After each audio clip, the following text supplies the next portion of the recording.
Mais la vie de couple vous semble-t-elle un peu ennuyeuse? Est-ce qu'elle a l'air ennuyeuse? Un peu sédentaire? Non. J'ai vu des maisons intéressantes et des maisons qui ne le sont pas. Est-ce que tu aimes ça? Tu l'adores. Nous nous souvenons tous de lui comme de Jack dans Titanic. Jeune, intrépide et désespéré en amour. Mais Leonardo DiCaprio est bien plus que ce rôle inoubliable. Au fil des années, il est devenu l'une des plus grandes stars d'Hollywood. Oscars, films, moments sur le tapis rouge. Il a tout fait. Mais si sa carrière a duré, sa vie personnelle est restée compliquée. Surtout quand il s'agissait d'amour. À 50 ans, Léo a épousé des mannequins, s'est sorti de relations sérieuses et a esquivé une grande question. Pourquoi ne t'es-tu jamais marié? Eh bien, l'attente est terminée. Pour la première fois, DiCaprio partage enfin la véritable raison derrière sa décision de vie. Rejoignez-nous alors que nous jetons un œil à sa vie personnelle et découvrons l'honnête. Vérité derrière la raison pour laquelle Leonardo DiCaprio dit qu'il ne quittera jamais l'île. D'une petite maison à Los Angeles à la domination mondiale. Leonardo DiCaprio est né le 11 novembre 1974 à Los Angeles, en Californie. Il était le fils unique d'Irmeline, secrétaire juridique, et de George DiCaprio, artiste. Ils se sont rencontrés au lycée et ont ensuite déménagé à Los Angeles après l'obtention de leur diplôme. Leonardo a reçu son nom lorsque sa mère a senti pour la première fois la bosse en regardant un tableau de Léonard de Vinci dans un musée italien, alors que Léonard n'était qu'un bébé. Ses parents se sont séparés. George est tombé amoureux d'une autre femme et a déménagé. Mais les deux parents voulaient toujours l'élever. Alors, ils vivaient dans des maisons côte à côte avec un jardin commun. George est resté avec sa petite amie et son fils, Adam Farrar. Leonardo s'est approché d'Adam et l'a même regardé. Lorsque Leonardo a grandi, lui et sa mère ont déménagé à Los Angeles, notamment dans un quartier appelé Los Feliz. Léonard a dit un jour que ses parents étaient très bohèmes. Il a également partagé qu'il avait grandi dans un quartier difficile, entouré de criminalité et de pauvreté. Pourtant, il a toujours admiré et fait confiance à ses parents. Il a fréquenté plusieurs écoles, dont le Los Angeles Center for Enriched Studies et le John Marshall Martial Arts School. Mais Léonard n'a pas bénéficié d'école régulière. C'est ce que je voulais vraiment, c'était jouer la comédie, rêver de quelque chose de plus grand que l'école enfant. Léonard rêvait d'être biologiste ou acteur. Il a choisi le métier d'acteur parce qu'il aimait jouer. Il aimait copier les gens, faire des grimaces et voir comment les autres réagissaient. Son amour pour le métier d'acteur a commencé quand il était jeune. Il a dit qu'il avait commencé à l'âge de 2 ans et qu'il dansait lors d'un festival, faisant sourire les gens. L'intérêt de Leonardo a grandi lorsqu'il a vu son frère, Adam, gagner de l'argent pour une publicité télévisée. Ce travail a rapporté 5 ans de $0 à Adam et Léo a vu ce qui était possible. Il a ensuite essayé de se produire dans les toilettes des garçons, mais il dit qu'il a abandonné parce qu'il était trop perturbateur. L'animateur a cependant rapporté cette histoire. À un moment donné, Leonardo a failli arrêter de jouer pour se concentrer sur le breakdance après avoir remporté la 2e place dans une compétition en Allemagne. À 14 ans, il décroche son premier vrai travail, une publicité pour les voitures Matchbox. Cela lui a ouvert des portes et il a rapidement fait des avertissements pour les singles de Kraft, Apple Jacks et Bubble Yum. Mais y arriver n'a pas été facile. Il a passé 1 an et demi à essayer de trouver un agent. Un agent lui a même conseillé de changer son nom en Lenny Williams pour avoir une consonance plus américaine. Il a refusé, avec le soutien de son père. Il a continué à essayer. Finalement, un ami de la famille l'a aidé à se faire remarquer par les réalisateurs. Et bientôt, Léo a proposé une 20aine de publicités. Commencez petit, pense grand. Leonardo a eu son premier vrai travail en 1989. Il a joué Glenn dans 2 épisodes de The New Lassie. Dès là, il décroche quelques petits rôles, notamment dans Santa Barbara et une série intitulée The Outsiders. Sa grande percée est survenue lorsqu'il a rejoint la série télévisée Parenthood, où il a joué Gary Buckman, un adolescent en difficulté. Il a pris le rôle au sérieux et a étudié la performance de Joaquin Phoenix dans le film original. Son travail sur Parenthood et Santa Barbara lui a valu 2 nominations aux Science Fiction et Film Awards. Au même moment, il est apparu dans un jeu vidéo appelé Funhouse, où il devait faire des choses drôles et idiotes, comme attraper un poisson avec ses dents. Même en tant que jeune acteur, Léo était plein d'énergie et toujours prêt à s'amuser. En 1991, Leonardo fait ses débuts dans Critters 3, un film d'horreur. Il a ensuite plaisanté en disant que c'était l'un des pires films de tous les temps et que ce n'était pas quelque chose dont il était fier. La même année, Il incarne Luke Brower, un garçon sans abri, dans la série télévisée Growing Pains. Les producteurs l'ont engagé pour attirer les jeunes téléspectateurs, en particulier les filles. L'actrice Joanna Kerns a déclaré que Leonardo était intelligent, drôle et qu'il aimait plaisanter. Même si les récompenses ne se sont pas améliorées, Léo a quand même obtenu une autre nomination pour son attitude. Gagné le respect à Hollywood en 1992. Léo a eu un petit rôle dans Poison Ivy, mais quelque chose de beaucoup plus important a suivi. Il a été choisi par Robert De Niro pour jouer dans This Boy's Life, basé sur l'histoire vraie de l'écrivain Tobias Wolff. Léo a joué Toby, un adolescent en difficulté avec un grand-père difficile. De Niro a joué le grand-père. C'était un rôle difficile et Léo avait beaucoup à apprendre.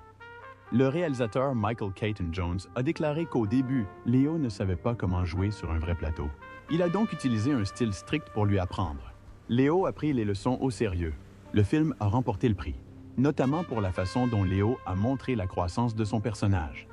Les critiques ont été impressionnés et This Boy's Life est devenu le film qui a fait que les gens ont commencé à y prêter attention. Mais il n'avait pas encore fini. Un an plus tard, il réalise une performance décisive dans What's Eating Gilbert Grape, où il incarne un garçon souffrant de troubles du développement.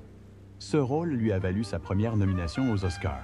Les gens ont été étonnés de voir à quel point son attitude était réelle et émotionnelle.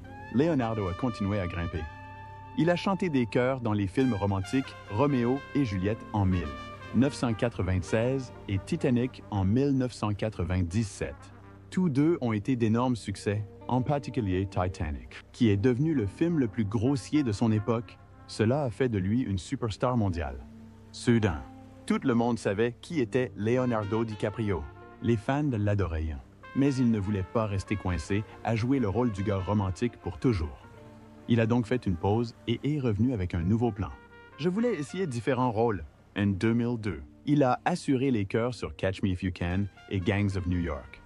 Ce deuxième film était la première fois qu'il travaillait avec le réalisateur Martin Scorsese. Ils ont ensuite réalisé de nombreux films ensemble et sont devenus une équipe solide. Léo a continué à assumer des rôles sérieux. Il a joué un homme d'affaires dans The Aviator 2004, un contrebandier dans Blood Diamond 2006 et un policier dans The Departed 2006.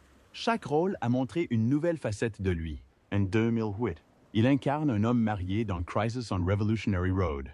Son attitude était toujours profonde et intense. En 2010, le succès a continué. Il a chanté des chœurs dans Inception, Django Unchained et Le Loup de Wall Street. En 2015, il remporte enfin un Oscar pour The Revenant, où il incarne un homme de la frontière luttant pour survivre. Elle est ensuite apparue dans Once Upon a Time in Hollywood et Don't Look Up. Plus récemment, elle a chanté les chœurs sur Killers of the Flower Moon en 2023. Au-delà de l'écran, Leonardo n'a pas simplement arrêté de jouer.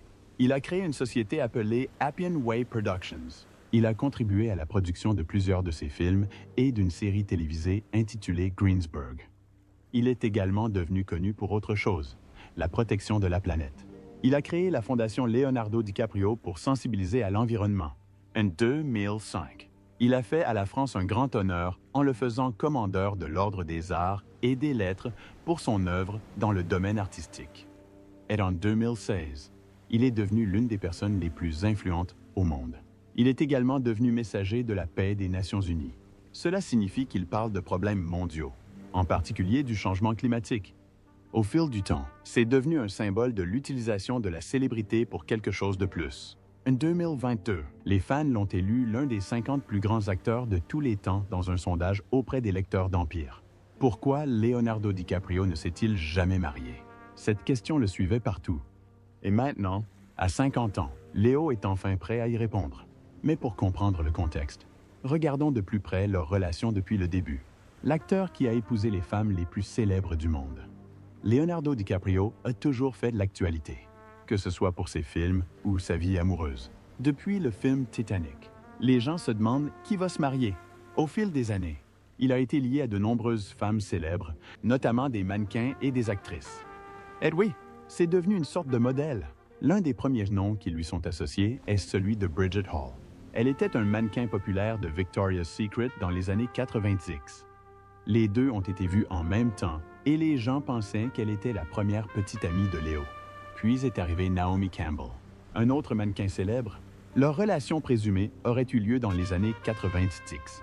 Cela n'a pas duré longtemps, mais ce qui est intéressant, c'est qu'ils sont restés amis. Même des années plus tard, on les retrouve en vacances ensemble et participant à des événements caritatifs.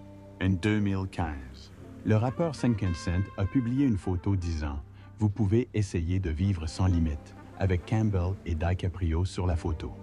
Après cela, il a épousé Kristen Zhang, un mannequin qu'il avait photographié pour la première de Roméo et Juliette en 1996. Mais le couple s'est séparé juste avant la sortie de Titanic et a changé la vie de Léo pour toujours. En parlant de cela, les choses sont devenues un peu inattendues lorsque Demi Moore est entrée en scène. Les deux se sont rencontrés en 1997, mais Moore était encore mariée à Bruce Willis à l'époque. Il n'y a aucune preuve solide qu'ils étaient en couple. Mais les gens ne pouvaient s'empêcher de parler. Et puis il y avait Helena Christensen, un autre grand nom du monde du mannequinat. On les voyait souvent ensemble à des fêtes à l'époque de la sortie de Titanic. Encore une fois, il n'y a eu aucune confirmation de part et d'autre, mais l'amour ne s'est pas arrêté là. En fait, les années suivantes furent remplies de romances de courte durée et de rumeurs qui maintinrent son nom sous les projecteurs.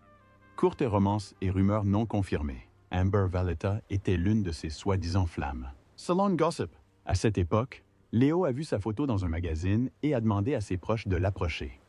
Mais cela n'a jamais été confirmé. La Vallette a ensuite épousé un athlète olympique, puis un expert financier.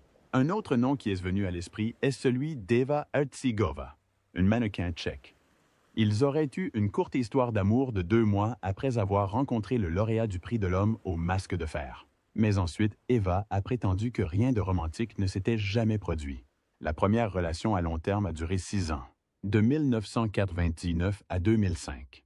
C'était l'une des relations les plus sérieuses de Léo.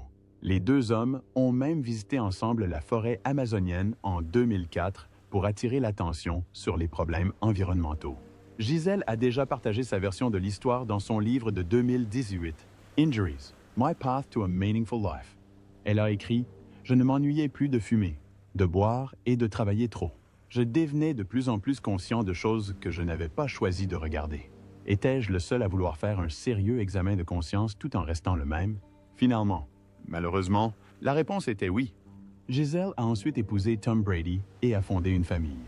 Plus de mannequins et quelques célébrités. Ensuite, c'était au tour de Bar Refaeli, un autre grand nom du monde du mannequinat.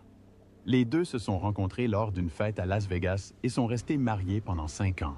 Ils ont même été aperçus assis côte à côte lors d'un match des Lakers en 2010. Leur relation a pris fin en mai 2011. Dans une interview accordée à un magazine, il a déclaré « J'ai beaucoup de choses sur moi-même. J'ai travaillé pour moi-même et j'ai grandi. Je ne savais pas que c'est ce que c'était que d'être seul. Aujourd'hui, je sais qu'une relation ne peut fonctionner que si vous savez que vous pouvez être seul et que vous n'avez pas peur. » Pendant une pause avec Refaeli, DiCaprio a épousé Anne Violet Saina, un mannequin russe qui a travaillé avec Victoria's Secret et Sports Illustrated. Leur histoire d'amour n'a pas duré longtemps jusqu'à ce qu'en 2011, les fans soient choqués. Un était choqué lorsque DiCaprio a commencé à sortir avec la star de Gossip Girl, Blake Lively. Leur romance fut rapide et intense. Ils ont été aperçus ensemble sur un yacht à Cannes et ont également été vus dans des endroits comme l'Italie, New York et même l'Australie. Le producteur de Gossip Girl, Joshua Safran, a partagé un souvenir amusant de ce moment. À l'époque, DiCaprio avait un chien qui prenait des photos et les envoyait à Léo. C'était sa façon de documenter la vie avant qu'Instagram n'existe. Et au fil des années, l'histoire de la relation de Leonardo DiCaprio a continué de s'étoffer, les jeunes mannequins étant un fil conducteur. Plus de romances ces dernières années. En 2012, cela a suffi pour lancer les rumeurs de relations, même si cela n'a pas duré longtemps. Il semble que la pause n'ait pas été triste. Des années plus tard, Aaron a dit qu'il était une personne merveilleuse et qu'il était un de mes amis. Je te souhaite le meilleur. Cela en dit long. L'année suivante, en 2013, le nom de Léo a été associé à celui de Miranda Kerr, un autre mannequin de Victoria's Secret. Elle s'est récemment séparée de l'acteur Orlando Bloom. Les deux hommes se sont rencontrés lors d'un dîner avec des amis à Las Vegas, mais avant que quiconque puisse parler d'une histoire d'amour, des personnes proches d'eux ont dit que c'était juste un dîner amical. Miranda a ensuite épousé le milliardaire technologue Evan Spiegel et est devenue mère de 2 enfants. En 2013 également, un mannequin brésilien nommé Kat Torres a affirmé qu'elle était tombée amoureuse de DiCaprio. Elle a dit qu'ils s'étaient rencontrés à Cannes et dans une interview, elle a dit que Léo était incroyable, mais je m'inquiète de ce qu'il pensera quand il te parlera. Nous avons un pacte dans lequel rien ne peut être dit sur notre relation. Cependant, peu de temps après la publication de ces propos, des rapports dénonçant cette relation ont été publiés. Cell on E! News. Léo et Kat n'ont jamais été en couple. Jusqu'ici, tout va bien. Les relations de Leonardo ne sont pas terminées. Des mannequins, des chaussures rouges et des rumeurs qui ne veulent pas mourir. En 2014, Léo était en couple avec Tony Goren, un mannequin d'origine allemande qui a également défilé pour Victoria's Secret. Les 2 hommes ont été mariés discrètement pendant environ 18 mois avant de se séparer en décembre. Tony a finalement épousé l'acteur Alex Pettyfer en 2020, partageant des photos de leur petite maison dans sa ville natale de Hambourg. Quelques années après leur séparation, en septembre 2017, des photos montraient Léo et Tony marchant ensemble à New York après un dîner. Certains ont demandé s'ils allaient se remarier, mais il semblait qu'ils restaient simplement ensemble comme de vieux amis. Rien d'autre n'en est ressorti. Ouais. En 2015, DiCaprio a été aperçu aux côtés de Kelly Rohrbach, une actrice surtout connue pour son rôle dans Baywatch. Ils ont été aperçus assis ensemble à l'US Open et même faisant du vélo à New York. Comme beaucoup de ses relations passées, celle-ci est également restée privée. Mais les paparazzis n'ont rien raté. Puis est arrivée la rumeur la plus violente de toutes, celle de Rihanna. En 2016, le chanteur et l'acteur ont été aperçus ensemble à Coachella. Ils ont également été aperçus à la fête d'anniversaire de Rihanna en 2017. Les rumeurs sont devenues si importantes qu'un tabloïd français a affirmé que Léo avait épousé Rihanna. Cette histoire, c'était totalement fausse. DiCaprio a même intenté une action en justice et a gagné le procès. Il n'y avait pas de réponse claire quant à savoir si les 2 hommes formaient un vrai couple. Mais les fans ont adoré les voir ensemble. En juillet 2016, Léo a commencé son mariage avec Nina Agdal, un mannequin danois. Elle avait 24 ans à l'époque et leur relation semblait un peu plus ouverte que d'autres. En octobre de cette année-là, les rapports indiquaient que la situation devenait sérieuse. Mais, comme beaucoup d'autres avant elle, le temps de Nina avec Léo s'est terminé tranquillement, sans drame ni échec public. Et puis est arrivée Camila Morrone. Cette relation a duré plus longtemps que la plupart, environ 5 ans. Et puis est venu l'amour de DiCaprio. Camila, actrice et mannequin, avait 20 ans lorsqu'ils ont commencé à sortir ensemble fin 2017.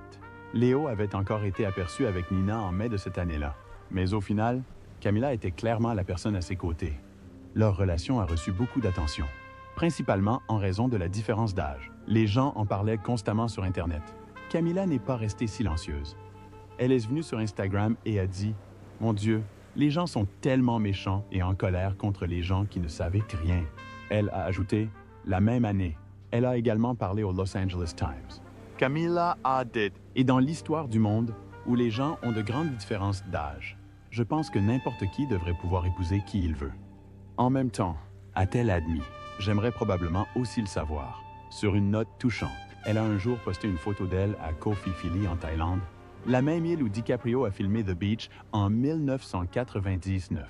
Et alors que le couple a assisté aux Oscars 2020 séparément, des rapports ont indiqué qu'ils se sont séparés. Après 5 ans ensemble, Léo et Camila l'ont appelé quits. Mais ce n'était pas la fin des gens qui essayaient de mettre Léo en contact avec quelqu'un de nouveau. Le chapitre Gigi Hadid. Après la séparation de DiCaprio et Camila, tous les regards se sont tournés vers Gigi Hadid. Les rumeurs se sont rapidement dissipées. Les gens ont commencé à dire que les deux se mariaient en secret. Les paparazzis suivaient chacun de ses mouvements et les nouvelles continuaient d'arriver. Les proches de Léo enfin réunissent. Une source a déclaré au Daily Mail qu'ils avaient essayé de se marier il y a quelque temps pour voir s'il pouvait y avoir quelque chose. Mais il n'y avait rien. La source a expliqué que Léo et Gigi étaient amis depuis longtemps, mais rien de romantique n'en est ressorti.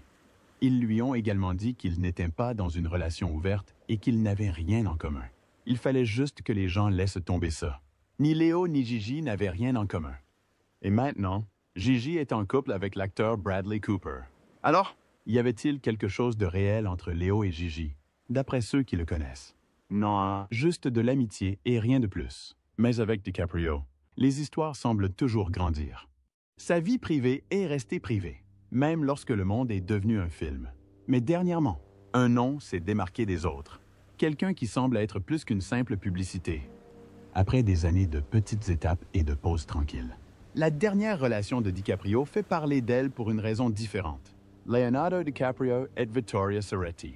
En 2023, Leonardo DiCaprio a été lié pour la première fois à Vittoria Soretti. Les deux hommes se sont rencontrés lors de la cérémonie de remise des prix Killers of the Flower Moon au Festival de Cannes en mai, peu de temps après. Ils ont été aperçus passant du temps ensemble à Ibiza, ce qui n'a fait qu'alimenter les rumeurs d'amitié. Vittoria, qui a commencé le mannequinat à l'âge de 14 ans, a travaillé avec de grandes marques de mode telles que Versace, Gucci, Balenciaga, et s'est également fait un nom. Avant de rencontrer DiCaprio, elle était mariée au DJ italien Matteo Milleri, mais leur mariage a pris fin en 2023, après leur courte période ensemble. Les choses ont semblé évoluer rapidement entre elle et DiCaprio. En août 2023, le couple a été retrouvé en vacances ensemble en Sardaigne, en Italie. Ouais, encore plus de nouvelles sont arrivées.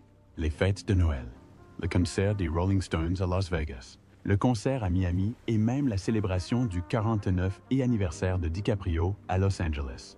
En septembre, Page Six a partagé des photos de DiCaprio et Soretti passant du temps avec leur mère. Ce moment nous a fait croire que la relation était prise au sérieux. Quand quelqu'un rencontre la famille, les gens se demandent « Est-ce que je pourrais être le seul ?» Mais, bien sûr, avec Leonardo DiCaprio. Que disent les chercheurs de la cassation? Bien que Victoria et Léo semblent apprécier la compagnie de l'autre, les enquêteurs pensent que le mariage n'est pas dans leur avenir. Selon certaines sources, malgré le fait qu'elle l'ait embrassé, DiCaprio ne ressent toujours pas le besoin d'officialiser quoi que ce soit par le biais du mariage. Une source a déclaré à Page Six que Léo ne se voyait jamais se marier. Il ne ressent pas le besoin de rendre quoi que ce soit officiel à ses yeux. On lui a également dit qu'il aimait vraiment être avec Soretti et qu'il appréciait leur relation. Mais quand il s'agit de devenir un mari, il n'est tout simplement pas fait pour ça.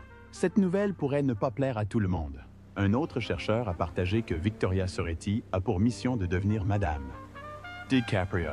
Elle n'est pas seulement une amie, elle montre qu'elle est très investie dans le fait de le connaître et de l'aimer à tous les niveaux.